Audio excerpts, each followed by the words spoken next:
So Andrew is founder and CEO of Active in Style. They are, I think, best described as active women's wear brand. So it's nice to be able to talk a little bit in depth with a retailer and just get to understand a little bit about their business. And by the way, if you want to ask us a question or break in at any point, just raise your hand, because this is very informal. So if there's anything we discuss you want to ask. So Andrew, I remember when we first started working with you, you were with Metro Bank. I was, You were a banker. Yeah. You were holding down 2 jobs at the time, effectively, weren't you? Yeah, I was, yeah. It was hectic, yeah. Stressful? Probably as stressful as it is now, running your own business, as it was. At least somebody back then was paying my mortgage, whereas now it's me paying my mortgage. So maybe we could start, if you could just give us a bit of background about Active in Style. Why did you decide to start the business online, for example? What was the opportunity that you saw?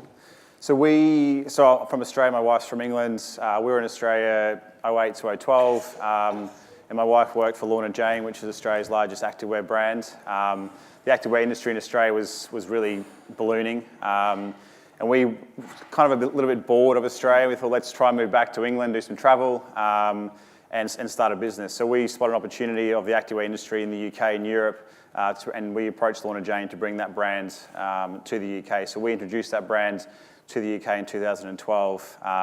When arriving here, our plan was to open up a brilliant big box store, but after about a week of meeting with agents and looking at the cost of how much it is just to open up a store on a high street, we pretty much squashed that pretty quickly. So fitness is a lot about experimentation events and a community-based style of sector. So we were running lots of trunk shows and events, and we thought a lot of our customers were wondering, well, after this event, where do I buy your product from? We thought, well, the cheapest way is to have a website. So in the short term, we thought, let's build a website, and then we can get that up and running, get good sales, know what sells, and then continue to look for a store throughout that journey. So that was 2013. We launched the website.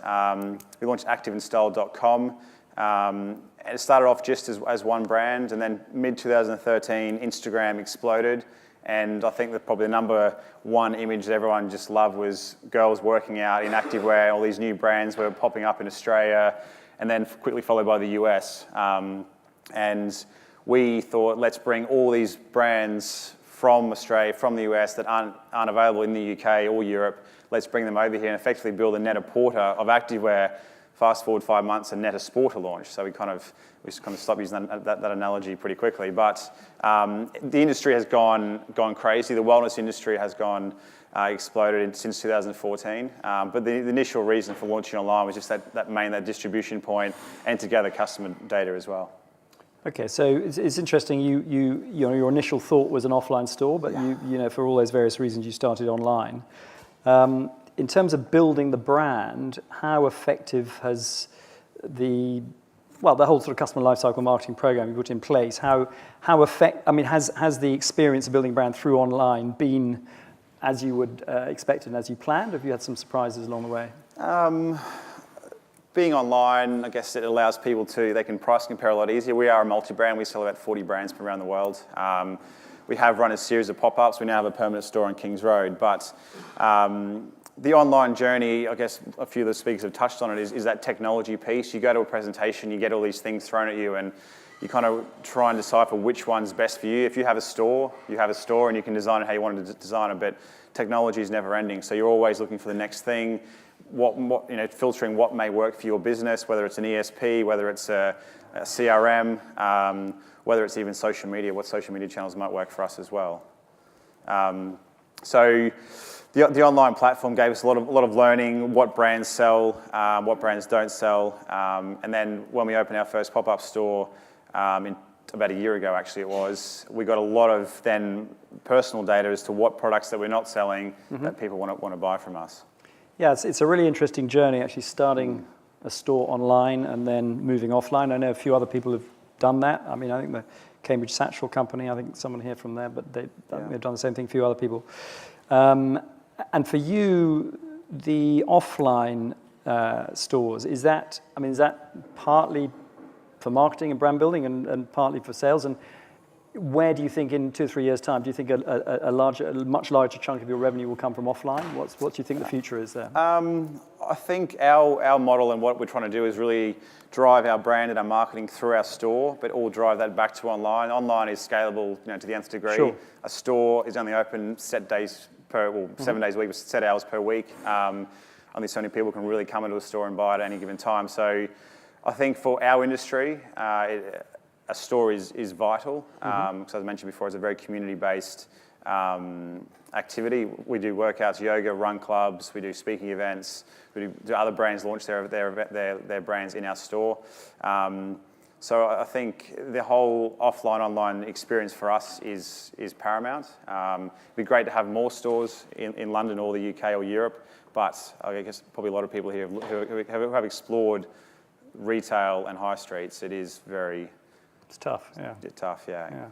Even like one of the biggest issues is from online, you have your digital marketing manager, your team who pick and pack orders, but then when you have a store, it's a whole range of retail staff, and that interface of a store is sometimes the first point of a new customer may experience your brand. So that person who is in your store working needs to be as skilled in understanding the brand and selling the brand and telling the story as somebody who's been at the business for 5 years who may not actually talk to somebody, but they need to know the story. So retail staff is one of the biggest issues. A lot of people who come into retail, it's a short-term fix, They move on to something else.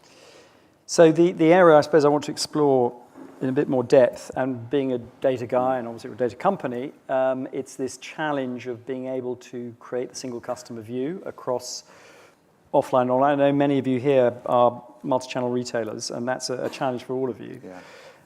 Now, when you've got a purely an online store, obviously creating a single customer view, I mean, there are challenges obviously about understanding how people engage in social as well as all the other channels, but you're in a much better place for creating that single view. Now, once you go offline, the challenge is, who's shopping with you? I mean, how do you collect that data? So, have you begun to think about that, and what sort of strategies are you putting in place to be able to kind of match up that data from offline to online? So we use a point of sale system which plugs into our Magento backend as a separate store, and we can, the POS system allows us to collect customers' names, email addresses, we send them e-receipts, we can add them to the newsletter, so that all plugs back in. Everybody's order is in the same system as our online platform. So we use a Metro and have done for almost 2 years now, and allows us to see what customers have bought online and offline. Allows us to segment those customers quite well. But in the store as well, using a lot of, I guess, either technology or imagery to make sure that as many customers who come into our store are taking photos and are sharing on social media, so they're spreading the word of our store also on social. Do you, certainly in the audience, have any of you got much experience of being able to connect offline data with online? Does anyone have any ideas about how you might go around about that? Strategies? I mean, there are various different ways of doing it, but I mean, I can see that you're collecting, you collect order data, but getting someone to actually give you an email address, okay, you've got e-receipts, but that's not compulsory for you guys, right, is it? No. So have you thought about some of the other strategies or incentives that you might use in the store to collect that data? And what have you tried, or what have you considered, or what are you planning? Or? So at the time of when someone's checking out, we do sign up to the newsletter, and this is what you get for it. We have a lot of free events around London. We have first order online is also discounted. Competitions, different offers that tie back to online.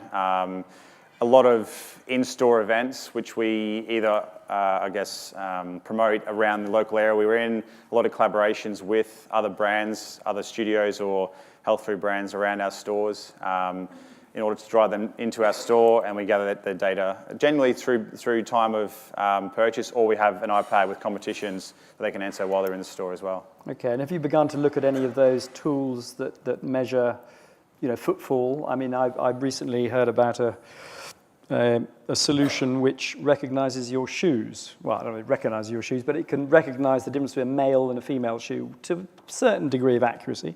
Let's say, there's a few multi-sex shoes out there. But anyway, so, that's one strategy. Yeah. I mean, there's face recognition, obviously it's coming, and there's all sorts of data privacy issues around that. But have you sort of begun to think about, interesting ways to We've to do that definitely thought about most of them. And what have you looked at? Tell us, what have you looked at? What have you There's one, I think, I can't remember what it's called, but Sephora use it, where it's your face and you can do your makeup while you're in the change room or while you're at the counter. We haven't engaged really any new age technology in our store as yet. A lot of them, I guess, ideally you try and get them when they're in their beta testing phase, so you can get them relatively cheap. Because a lot of them, I personally think a lot of them are quite gimmicky. Depending on your consumer, if you are targeting the millennial, very young consumer, they may adopt them a lot more. Our store in Chelsea, the demographic is definitely skewed to the kind of 40-year-old plus or 35 plus person. So it hasn't really, the need hasn't arisen too much. It's definitely something we are going to trial, but I think it depends on what works for your brand. And a lot of them, I think, they're nice to haves, but I'm not so sure they're going to work.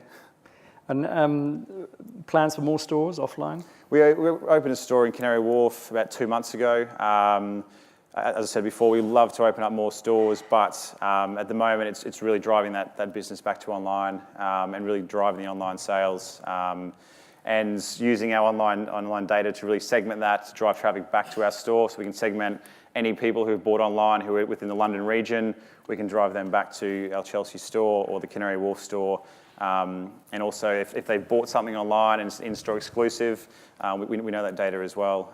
Any new brands which are only in-store as well, we can really, get down quite deep. And it's a whole personalisation message that getting somebody into the store can sell your brand a lot more than an online experience. Yeah, I mean, maybe could you just go into that in a bit more detail? Now, once you've collected the data for offline and you can match it with a little bit with the online, what sort of customer journeys have you started to build, and what have been the most effective journeys or lifecycle marketing kind of campaigns and strategies that work for you?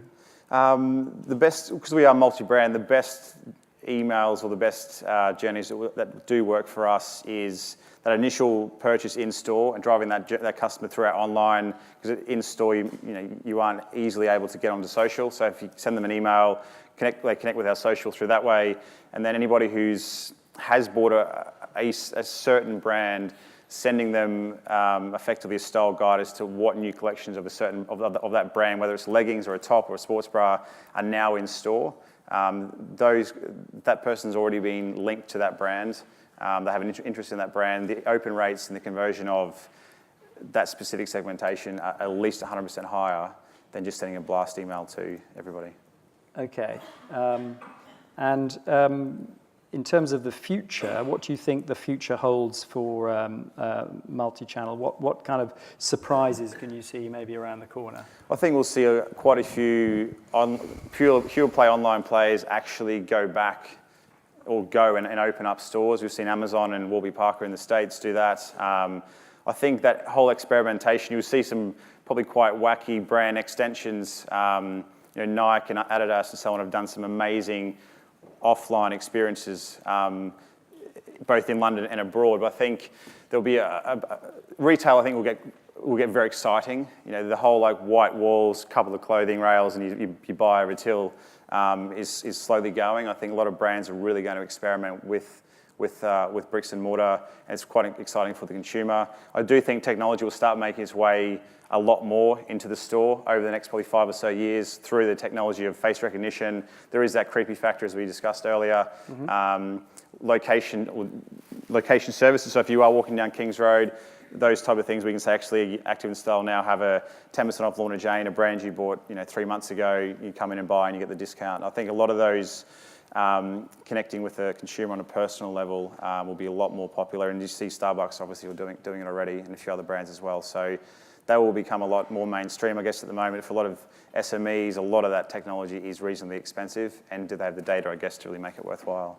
Yeah, the big challenge is the single customer view. I mean, do you think we'll ever get the true get there to the extent that we all I think I think it'll never probably be a full 100% customer view, but I think it'll be quite close. There are always going to be people who are not going to want to give you anything, and that's just, well, when I say never, I guess as the younger consumers get older, they're used to technology.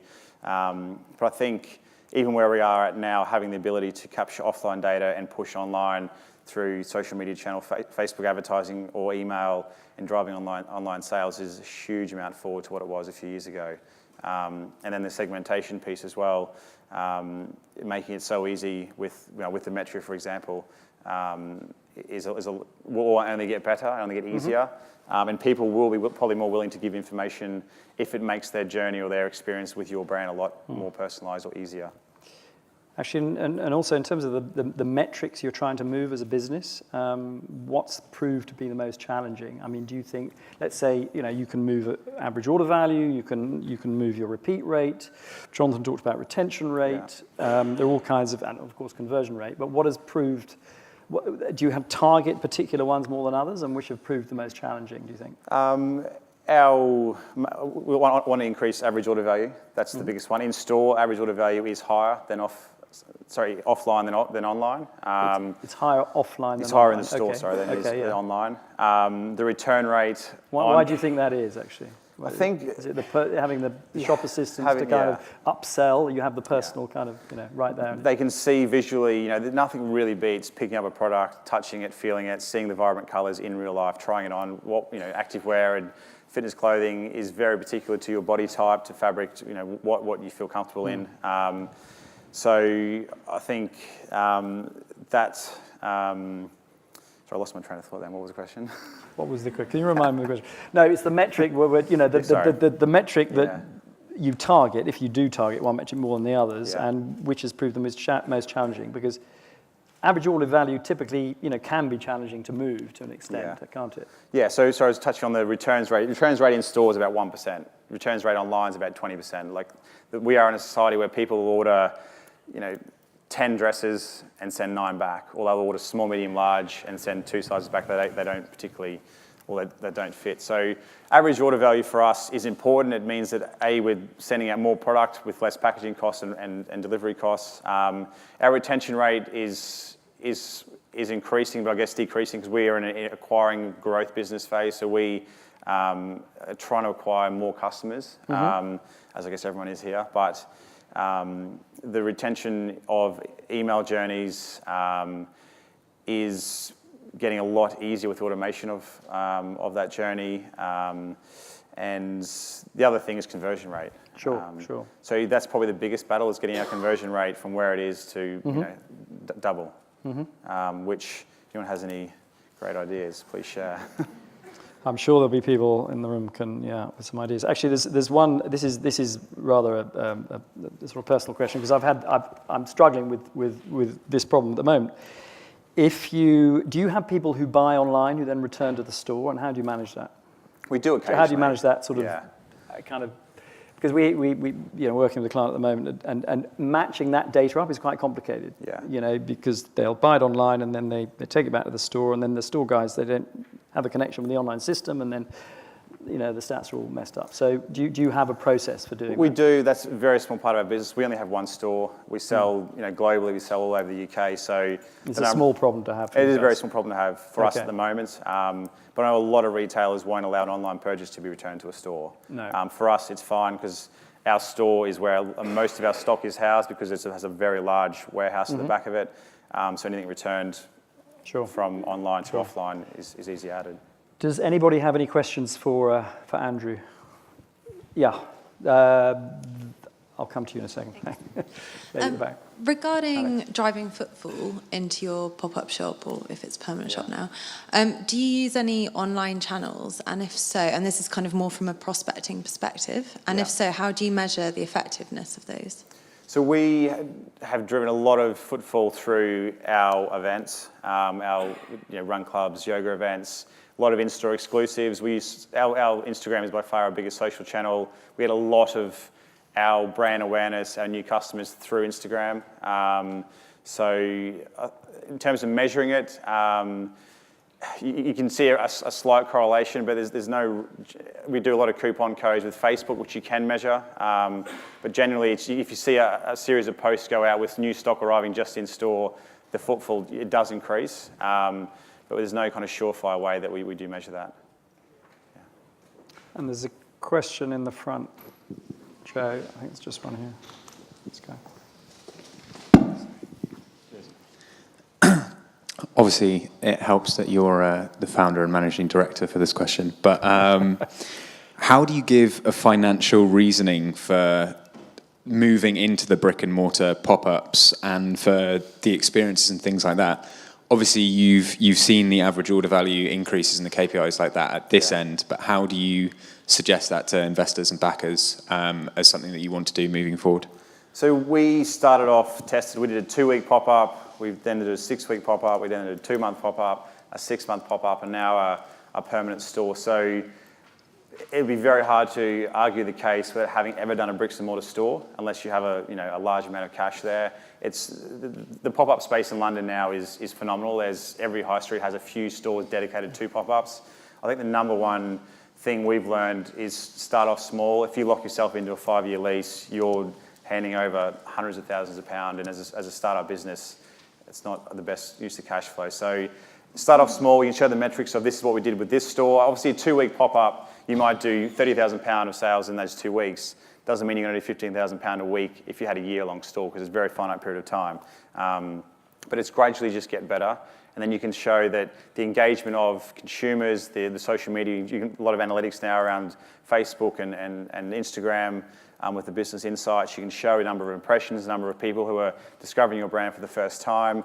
There's obviously, there is that cash flow bottom line. If you're paying, X amount for a store and staff and everything else, and your revenue is far less than that, obviously that's a harder case to prove. But if you can show it's a branding and marketing channel,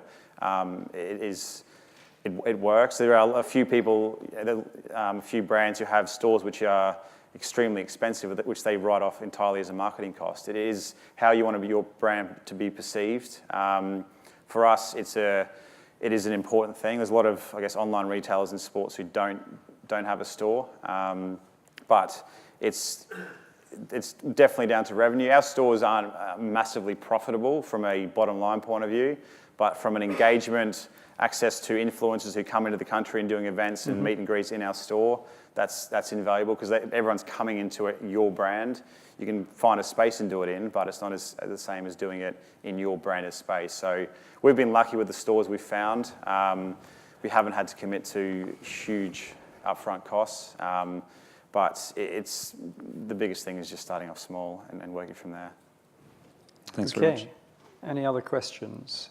I suppose the final question from me is, it's the classic question, of course, but I mean, some multi-channel retailers in the room, perhaps they're struggling to collect data, match up online, offline. What can you recommend one small step they can start with to